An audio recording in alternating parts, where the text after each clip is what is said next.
All right, Shalom. I want to give all praises to Yahweh, Bahashim, Yahweh Shai, Bahashim, Ha, Racha, Chodash, Ma'amah.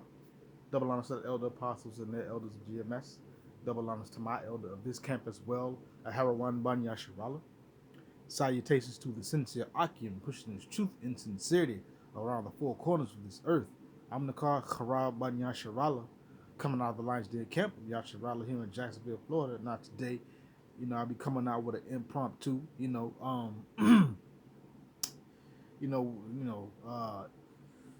this was a picture that, I'm saying, the brother Barack of this camp, put in our group chat, I'm saying, when we chat amongst ourselves. And Esau is now saying that drinking from Pandora's cup or Pandora's juice is somehow now magically holy, now magically sanctified. Now we all know, according to the scriptures, that this is just a cunningly devised plan. It's just a bunch of deceit. It's just Esau being wicked, and he's using the supposed church to push his folly, to push Pandora's cup upon people.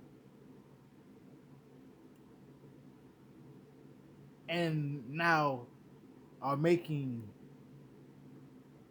mandates, scheduled mandates, to have people to drink of Pandora's cup. If it was so good, why do you have to mandate something if it's that good? But anyways, this is Micah chapter 2, verse 1. Woe to them that devise iniquity and work evil upon their beds. When the morning is light, they practice it because it is in the power of their hand. So woe to them who devise iniquity and work evil upon their beds. Woe means destruction, woe means judgment. And we all know Esau is one of wicked devices. The border of wickedness, or the tabernacles of Edom, are one of wicked devices. And this Pandora's cup that they're passing around, that they want everybody to drink of and are mandating people to drink of it, it's just an evil work. And they're forcing it upon the people. And this is an evil work upon their beds, because they practice it when it is light, because it is in their power. When they wake up, they think about practicing some form of wickedness. And now they're trying to say that Pandora's cup or Pandora's drink is somehow magically holy. This is a wicked device. This is something that is not good. This is something that is being, it's an agenda. It's an agenda. And for those who are asleep spiritually, who don't have eyes to see and ears to hear, they're gonna fall victim for this. Especially Jake. This is just another cunningly devised wicked evil plan. Now they're using the supposed churches. But let's continue. Let's go to Psalms.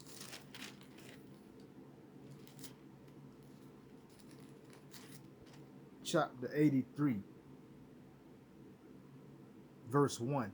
Because we all know that the Pandora's cup is really intended for a specific racial demographic of people. This is not how can I say it? This is not some magical gift of benevolence. It's coming from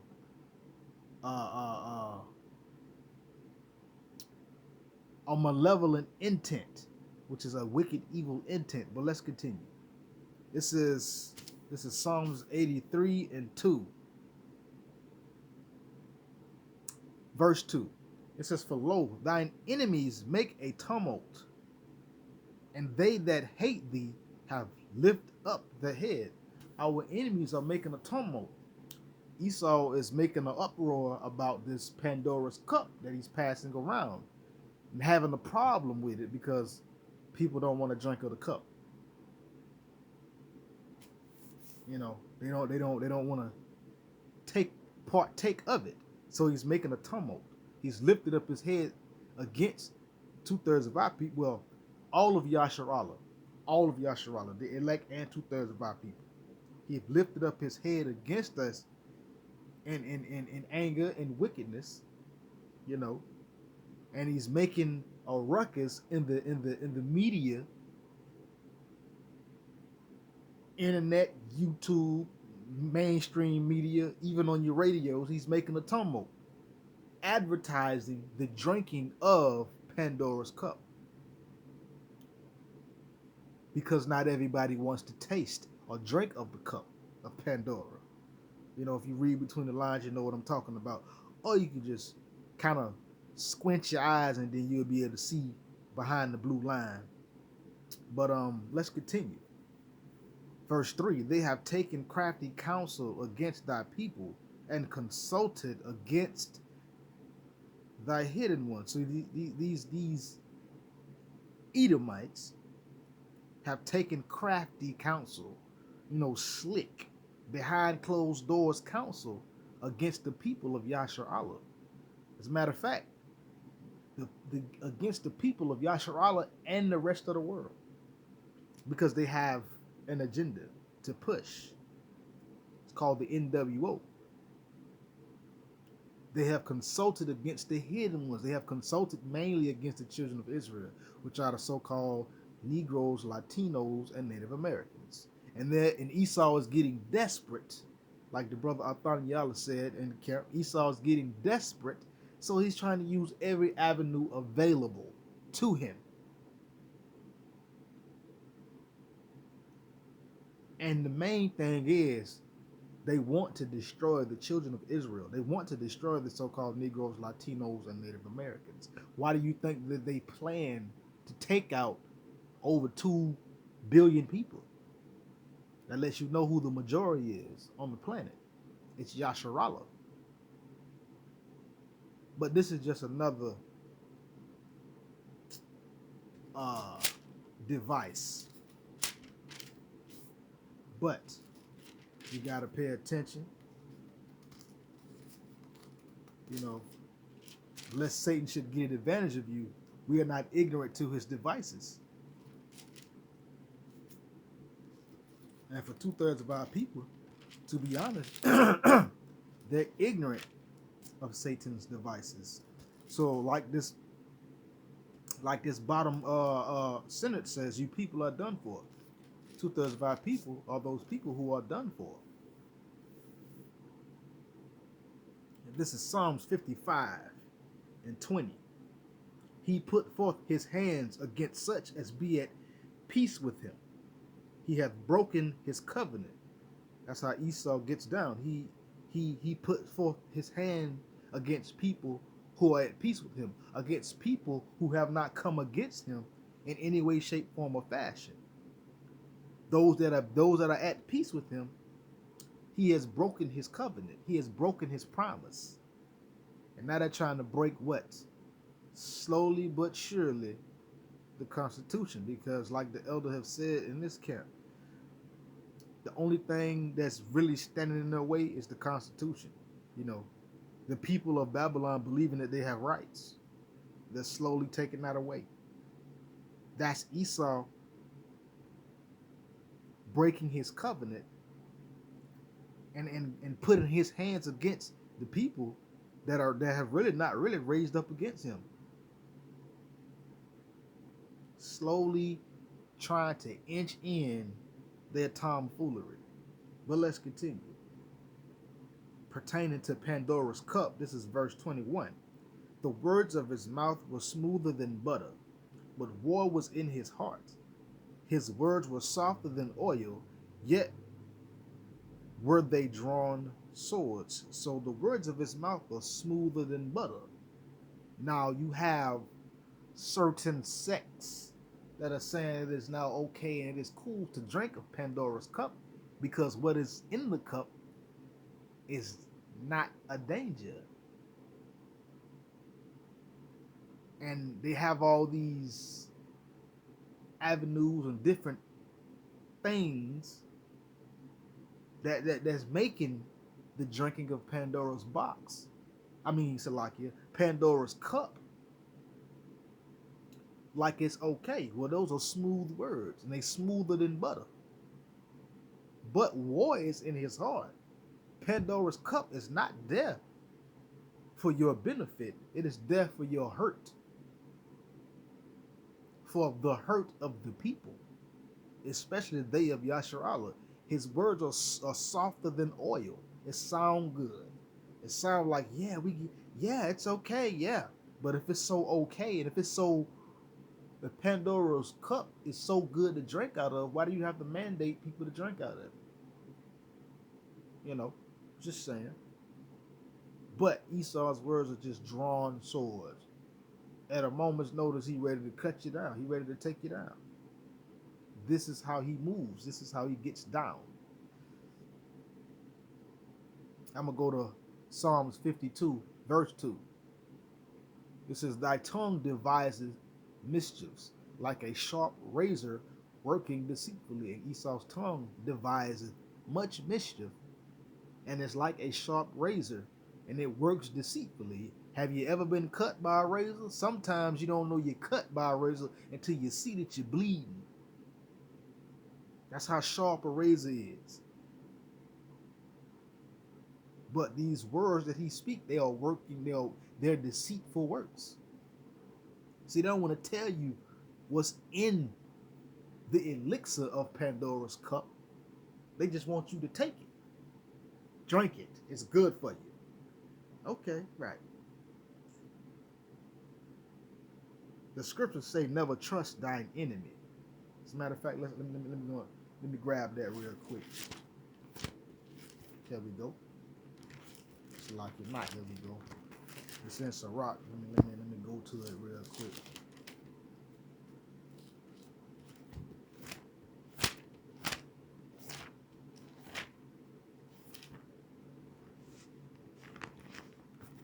Bear with me for a minute.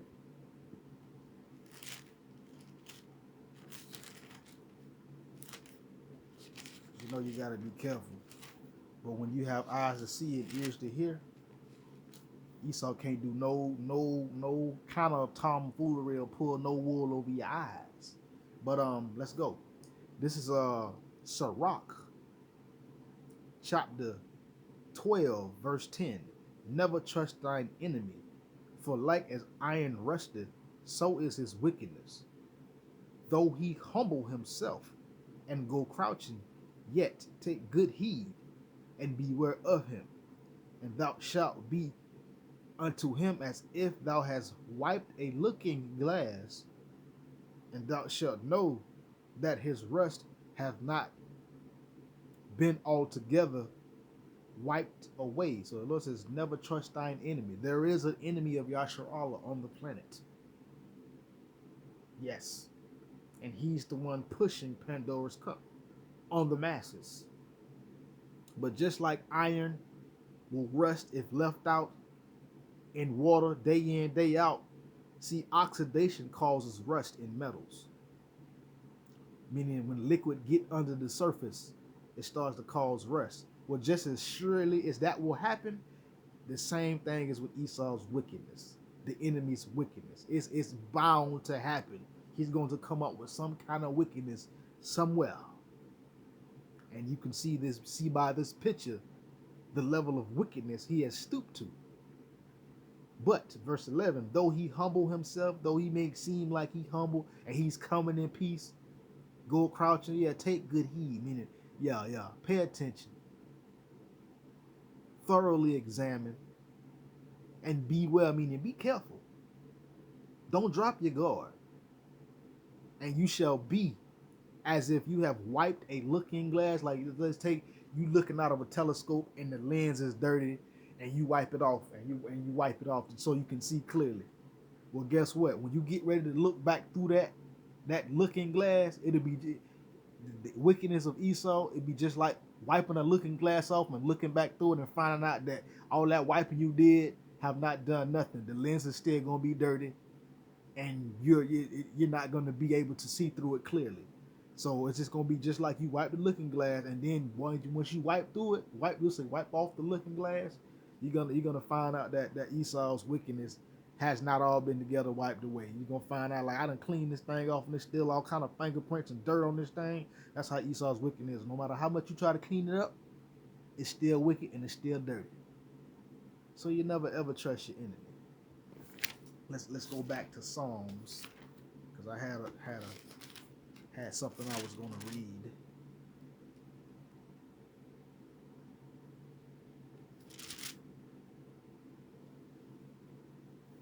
Okay, Psalms 50, verse 19. It says, "Thou givest thy mouth to evil, and thy tongue frameth deceit." And this is something that Esau's framing deceit with. I'm pretty sure he's had his secret councils, his behind closed doors meetings, and now he's framed this deceit with his tongue. He giveth his mouth unto evil things, speaking evil speakings. Verse 20, "Thou sittest and speakest, Salaki, against thy brother. Thou slanderest thine own mother's son." See, Esau stayed speaking against Jacob, his brother, Yasha Allah, the so-called Negroes, Latinos, and Native Americans. Called us every name under the sun except a child of God, a child of Yahweh. Esau slanders his own mother's son. So you got to be careful. Let's continue. We get a few more precepts. Let's go to Isaiah 59 and 19. Because the Lord, even though Esau with his tomfoolery, the Most High ain't finna let Esau touch none of his elect. This is Isaiah 59 and 19. It says, "So shall they fear the name of the Lord Yahweh from the west, and his glory from the rising of the sun. When the enemy shall come in like a flood, the Spirit of the Lord Yahweh shall lift up a standard against him." So there you go. The Lord ain't finna let Esau's wickedness or his tomfoolery touch his elect. Let me get one more and I end it. Because the Lord ain't finna allow Esau to harm his elect.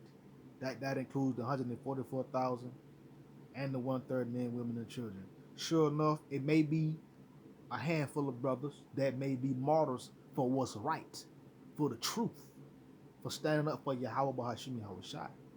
But the Lord ain't finna let Esau clamp down on the remnant that the Lord has saved unto himself.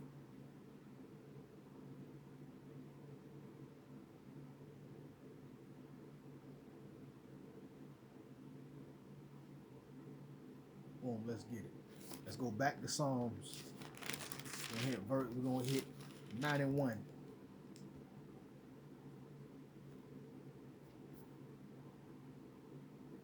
Verse 11. I'm gonna get straight to. You know what? Wait a minute. Let me go up. Let me go up. I'm gonna start at verse 8, verse 5. Then I'm gonna jump down, because this also talks about that those glittering spears, or i.e. the ICBM missiles, the intercontinental ballistic missiles. This is Psalms 91 and 5. 4.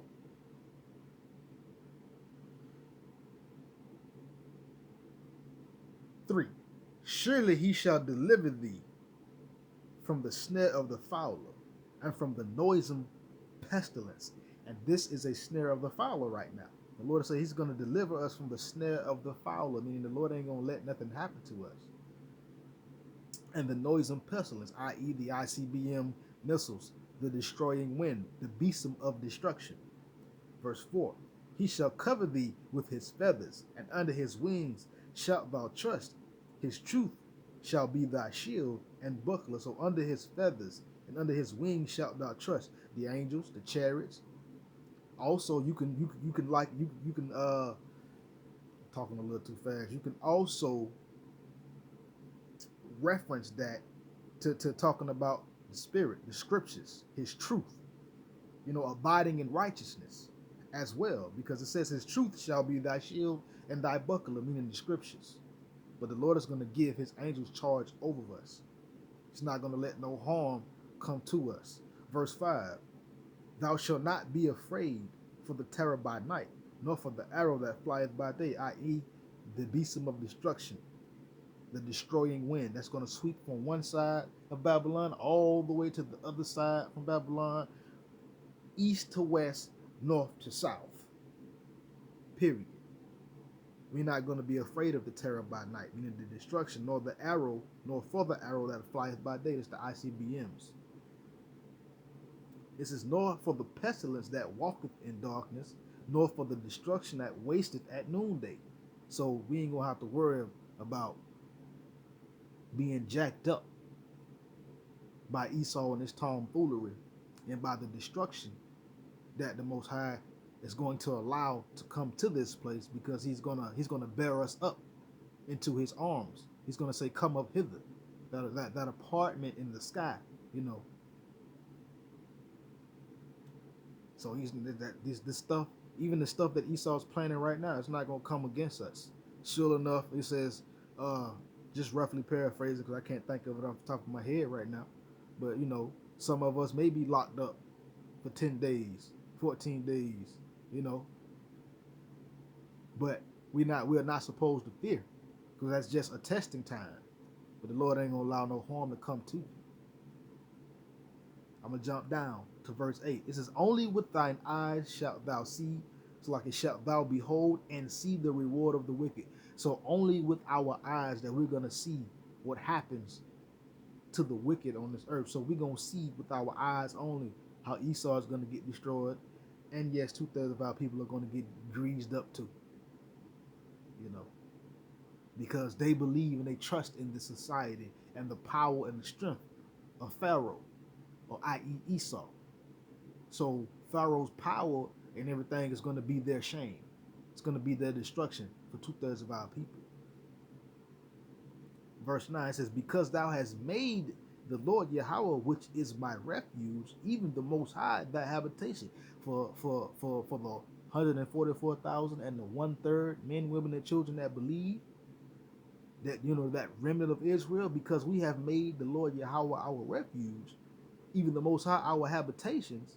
Verse 10, there shall no evil befall thee, neither shall any plague come nigh thy dwelling. Because we have made Yahweh our habitation, there is no evil that's going to befall us. This picture, no plague is going to come near our dwellings, meaning we're not going to fall victim to the stuff that our people are going to fall victim to, and the rest of these other nations that's down here and in Babylon are going to fall victim to.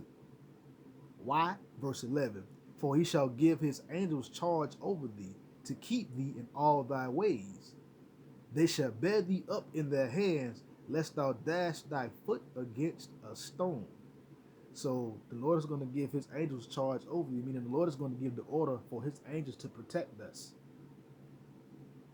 Some brothers, in that time, Jacob's trouble and certain things, when Esau come in like a flood, the Lord is going to give the angels charge. The angels may protect some brothers, and some brothers the Lord may bestow upon them spiritual power. But they're going to bear us up. Meaning we'll say the climax of destruction comes, they're going to bear us up. They're going to Kwam Yasharallah, come up hither. Abide with me. That's what the Lord is going to say. So that you will not take part in the destruction and the wickedness and the judgment of this place. And the Lord is going to protect us against tomfoolery like this. But for 2/3 of our people, they're going to fall. They're going to get took hook, line, and sinker on dry land. So the Lord ain't gonna allow nothing to happen. But be aware and be careful. Because Esau on some low tomfoolery right here. This the lowest of the low I done seen Esau go so far.